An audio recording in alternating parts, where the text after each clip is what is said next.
নমস্কার বন্ধুরা, পম্পার কিচেনে আপনাদের সকলকে স্বাগত। আজ আমি আপনাদের সাথে শেয়ার করব আলুর চপের রেসিপি।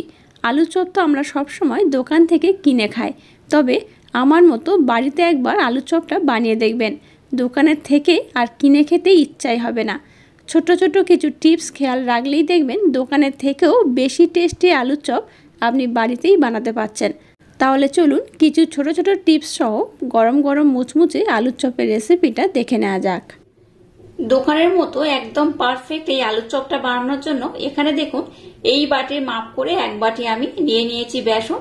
আর এই যে বাটিটা দেখতে পাচ্ছেন এখানে কিন্তু 100 গ্রাম বেসন রয়েছে। তো এই 100 গ্রাম বেসন এখানে আমি দিয়ে দিলাম। আবারও হাফ বাটি মানে 50 গ্রাম বেসন আমি দিয়ে দেব। এখানে মোট আমি 150 গ্রাম বেসন ব্যবহার করব। দিয়ে দেব স্বাদ মতো লবণ, হাফ চামচ দিয়ে দেব হলুদ গুঁড়ো, দিয়ে দেব সামান্য পরিমাণে কাশ্মীরি লাল লঙ্কার গুঁড়ো, একদম অল্প করে দিয়ে দিলাম। 1 চামচ দিয়ে দেব কর্নফ্লাওয়ার। আপনাদের হাতের কাছে কর্নফ্লাওয়ার না থাকলে কর্নফ্লাওয়ারের পরিবর্তে কিন্তু আতপ চালের গুঁড়িও ব্যবহার করতে পারেন। এই 1 চামচ ব্যবহার করলেই হবে। এবার সমস্ত শুকনো উপকরণ খুব ভালোভাবে মেখে নেব। আচ্ছা, এখানে একটা কথা বলে রাখি, এটা আমি একদম নতুন বেসন ব্যবহার করছি। তো আপনাদের কাছে যদি কোনো বেসন পুরানো হয়ে যায়, বাড়িতে থাকে পুরনো বেসন হলে অবশ্য কি করবেন, একটা ছাঁকনির মাধ্যমে কিন্তু চেলে নেবেন বা একটা চালুনির মাধ্যমে ভালোভাবে চেলে নেবেন। তাতে করে কি হবে, যখন এই ব্যাটারটা বানাবেন খুব কিন্তু স্মুথ হবে, একটু ডলা পাকিয়ে থাকবে না। তো যেহেতু একদম আমি নতুন বেসন মানে একদম পরিষ্কার বাজার থেকে কিনে এনেই ব্যবহার করছি, তাই কিন্তু এটা চালার আর দরকার পড়লো না। আর আপনাদের যদি পুরানো বেসন থাকে তাহলে অবশ্যই একটু চেলে নেবেন। দেখুন সমস্ত উপকরণ আমি খুব সুন্দর করে মেখে নিয়েছি, দেখতেই পাচ্ছেন। এবার এখানে আমি দিয়ে দেব জল। জলটাকে কিন্তু খুব বেশি দেবেন না, অল্প অল্প দিয়ে এটাকে কিন্তু খুব ভালোভাবে মেখে নিতে হবে। এই জলটা যখন ব্যবহার করবেন একটু কিন্তু ভেবে চিনতে বা বুঝে কিন্তু ব্যবহার করতে হবে, কারণ আলুর চপ কতটা ভালো হবে, কতটা ফুলবে বা কতটা মুচমুচে হবে তার জন্য কিন্তু এই ব্যাটারটাই হচ্ছে মেন। এটাকে যত সুন্দর করে বানাবেন আলুর চপ কিন্তু ততটাই সুন্দর হবে। তো এখানে আমি অল্প অল্প জল দিয়ে দিচ্ছি আর খুব ভালোভাবে কিন্তু একটা ব্যাটার আমি বানিয়ে নেব। যখন এই ব্যাটারটা বানাবেন চেষ্টা করবেন হাত দিয়ে বানানোর, তাতে করে কি হবে, ব্যাটারের ঘনত্বটা খুব সুন্দর হবে। জলের পরিমাণটা আমি আপনাদের আর বলছি না, আপনারা যে যতটা বেসন ব্যবহার করবেন তার উপর ডিপেন্ড করেই কিন্তু এই জলটা ব্যবহার করতে হবে। আর এই ব্যাটারটা আমি রেডি করার পর আপনাদের দেখাচ্ছি ব্যাটারটার ঘনত্ব কেমন হবে, সেইভাবে কিন্তু জল ব্যবহার করলে হবে। এটাকে মিনিমাম 10 মিনিট সময় দিয়ে কিন্তু খুব ভালোভাবে এইভাবে ফাটিয়ে নেবেন। এইভাবে যদি একটু ফেটিয়ে নেন তাহলে কি হবে, আলুর চপের কিন্তু খুব সুন্দর হবে, খুব ফুলবে, মুচমুচে হবে, খেতেও ভালো হবে। এই দেখুন এইভাবে কিন্তু কন্টিনিউ খুব ভালোভাবে ব্লেন্ড করবে।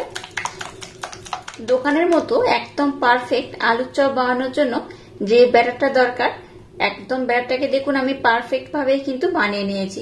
আর ঘনত্বটা দেখুন কেমন হয়েছে, এই দেখুন খুব পাতলা নয় আবার খুব ঘনও নয়, ব্যাটারটার ঘনত্ব এইরকমই হবে। এইরকম হলে তবেই আলুর চপটা কিন্তু একদম পারফেক্ট হবে।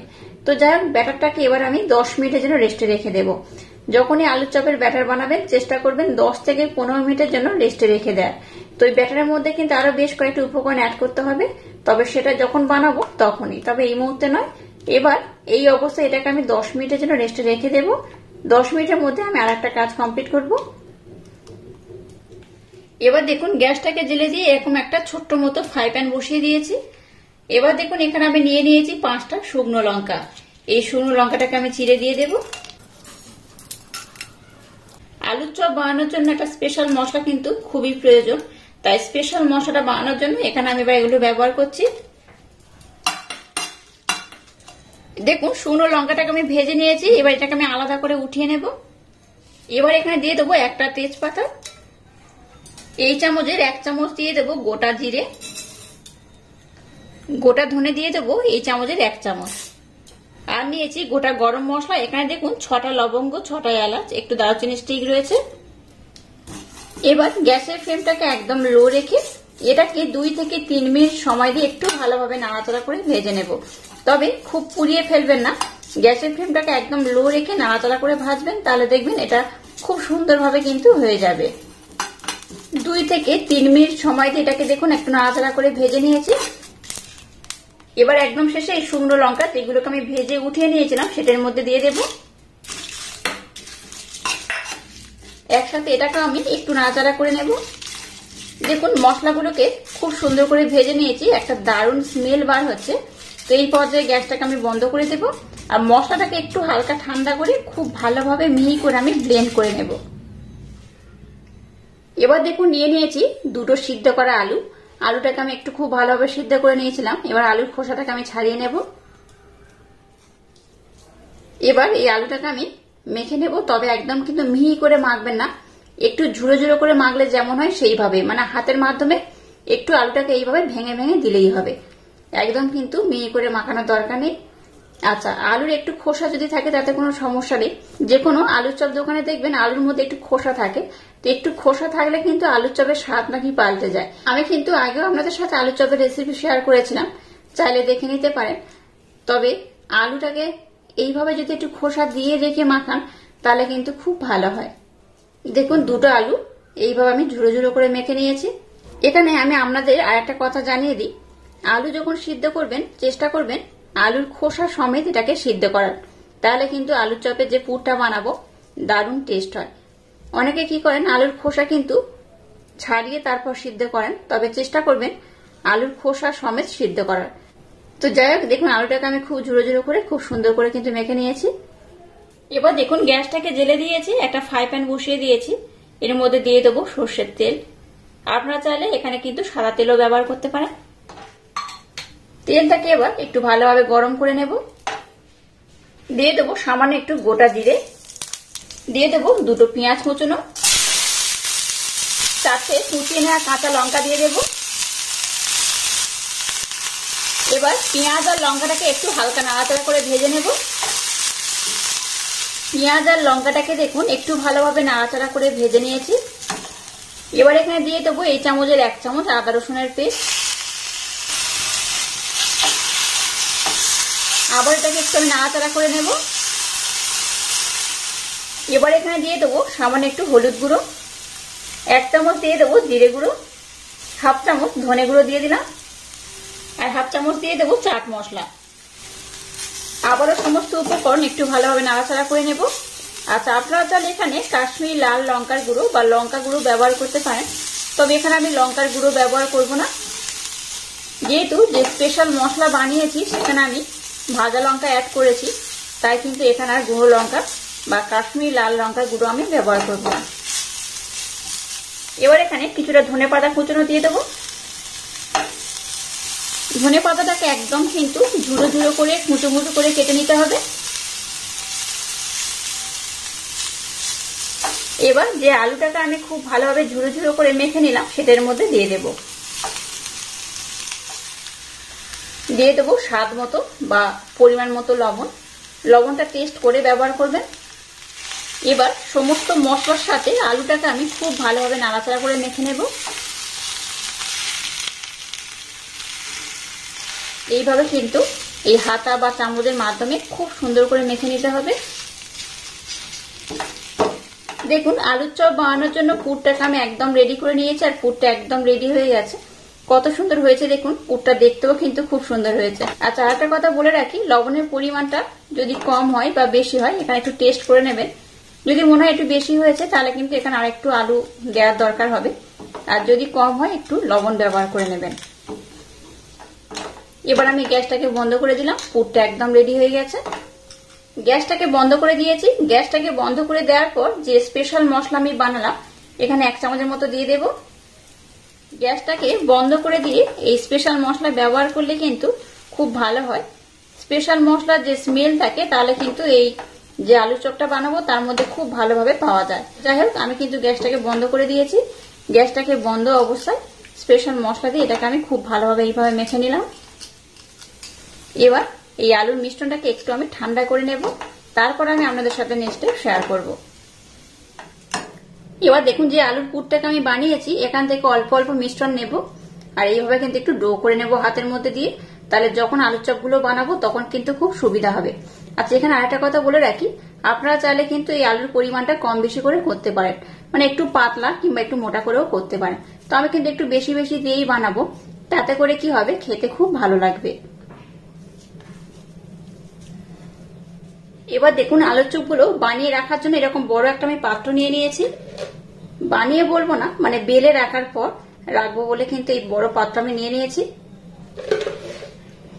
আর পাত্রের মধ্যে দেখুন একটু বেসন আমি ছড়িয়ে দিচ্ছি। এইভাবে যদি একটু বেসন দিয়ে দেন তাহলে আলুর চপগুলো যখন রাখবো, মানে আলুর যে পুরটা আমি পাতলা করে বেলে রাখবো, এই বেসনটা যদি তার মধ্যে লেগে যায় তাহলে যখন আলুর চপগুলো বানাবেন আলুর চপগুলো কিন্তু বেশ ফুলবে, খেতেও ভালো লাগবে। এবার দেখুন এরকম একটা আমি প্লাস্টিক নিয়ে নিয়েছি। এই প্লাস্টিক হলে কিন্তু আলুর চপ বানাতে খুব সুবিধা হয়। এবার দেখুন যে পুরটাকে আমি বানিয়েছিলাম সেই পুরটাকে এইভাবে একটু গোল করে নিলাম। এবার এটাকে আমি এর মধ্যে রেখে দেবো। দিয়ে কি করবো, প্লাস্টিকটাকে ঢাকা দিলাম। আর এরকম একটা টিফিন বক্সের মুখ নিয়েছি বা কোনো কৌটে ঢাকা হলেও হবে, সেটা দিয়ে কিন্তু এইভাবে আমি চেপে দেব। এবার আপনারা চাইলে একটু ছোট বড় করে বানাতে পারেন। এই দেখুন আমি কিন্তু খুব ছোট বা খুব বড় করিনি আর খুব পাতলাও করিনি। দেখুন বেশ অনেকটাই পুর রয়েছে, এই দেখুন। আর এইভাবে কিন্তু আমি খুব সুন্দর করে সবগুলোকে বানিয়ে নেব। আর একটা আমি দেখিয়ে দিচ্ছি, দেখুন এই দিয়ে দিলাম।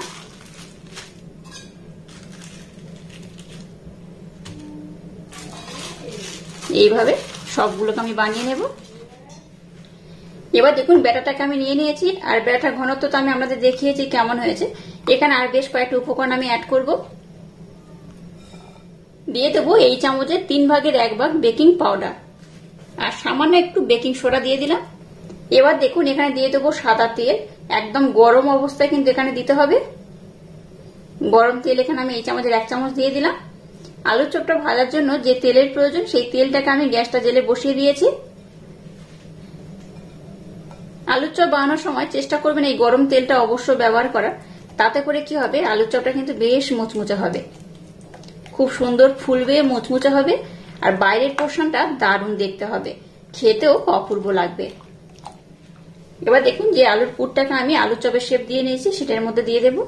এবার এটাকে এইভাবে আমি দিয়ে দেবো। দিয়ে এটাকে আমি তেলের মধ্যে এইভাবে ছেড়ে দেব। এবার দেখুন তেলটাকে আমি কিন্তু মিডিয়াম গরম করেছি, খুব বেশি নয়, মিডিয়াম গরম করতে হবে। একটু তেল উপর দিয়ে এইভাবে দিয়ে দেবে। দেখুন আলুর চপগুলো কত সুন্দর ফুলে যাচ্ছে আর কত সুন্দর দেখতে লাগছে দেখুন। এবার এটাকে উল্টে পাল্টে একটু লাল লাল করে ভেজে নেব। গ্যাসের ফ্লেমটাকে খুব বেশি হাই দেবেন না, তাহলে কিন্তু এটা পুড়ে যাওয়ার সম্ভাবনা থাকবে। তাই কন্টিনিউ অল্প অল্প তেল দিয়ে এইভাবে নাড়াচাড়া করে একটু ভেজে নেব। দেখুন এটাকে আমি বেশ লাল লাল করে ভেজে নিয়েছি, আর খুব বেশি লাল করব না, এটা এইরকমই থাকবে। এটাকে উঠিয়ে নিলাম। আবারও একটা আমি ছেড়ে দেব।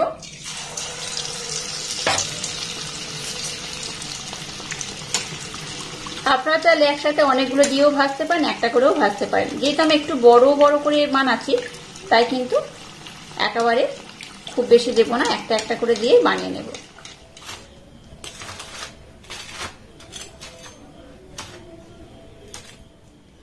দেখুন সমস্ত আলুর চপগুলোকে আমি খুব সুন্দর করে ভেজে নিয়েছি আর কত সুন্দর হয়েছে দেখুন। এই দেখুন আওয়াজটা শুনে বুঝতে পারছেন কতটা মুচমুচে হয়েছে। এই দেখুন এটা যেমন মুচমুচে হয়েছে তেমনই কিন্তু অপূর্ব খেতে হয়। দোকান থেকে আলুর চপ না কিনে বাড়িতে আমার মতো একবার হলে এই আলু চপটা বানাবেন, দেখবেন অসাধারণ খেতে হয়। আর আজকের এই আলু চপের রেসিপিটা যদি আপনাদের ভালো লাগে তাহলে চ্যানেলটাকে লাইক, শেয়ার, কমেন্ট এবং সাবস্ক্রাইব করবেন আর পাশে থাকা বেল আইকনটা প্রেস করে দেবেন। তাহলে টাটা, আবার দেখা হচ্ছে নতুন কোনো রেসিপি নিয়ে।